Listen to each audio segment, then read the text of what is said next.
Un inizio d'estate rovente, la persistenza dell'anticiclone nordafricano sta facendo innalzare le colonnine dei termometri di tutte le città dell'Europa occidentale e la Liguria non è da meno. A Genova è scattato il bollino arancione per il caldo per tutto il fine settimana, con le temperature che andranno a superare i 30 gradi nel corso della giornata, mentre nell'ultima notte i valori non sono mai scesi sotto i 26 gradi. Nel Tigullio centri costieri e primo entroterra sono nella morsa del caldo. Questa mattina alle ore 11 le centraline ARPAL di Rapallo e Casarza Ligure segnalavano rispettivamente 35 e 35,8 gradi, più bassi i valori registrati a Chiavari, Lavagna e Sestri Levante, tutti intorno ai 30 gradi. Il caldo non risparmia neanche il mare. Nei giorni scorsi è stata pubblicata una mappa che raffigura le anomalie della temperatura del Mar Mediterraneo, registrate il 22 giugno ed elaborate dal Servizio Marino di Copernicus, programma di osservazione della Terra dell'Unione Europea.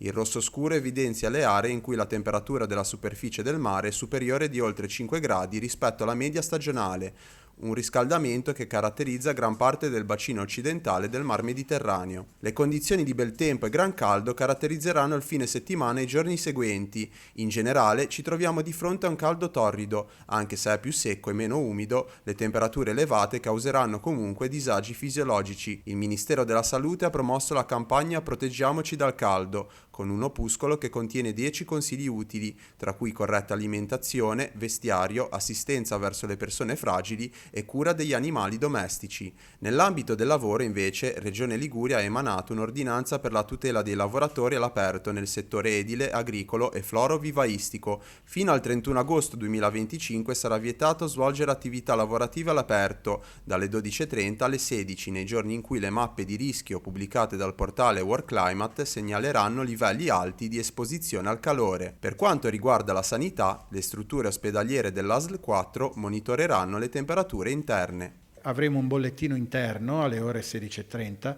che ci consentirà entro le 17 di avere il polso della situazione sulla situazione delle temperature interne e in questo senso, laddove ci fossero degli sforamenti, interverremo con misure di ripristino.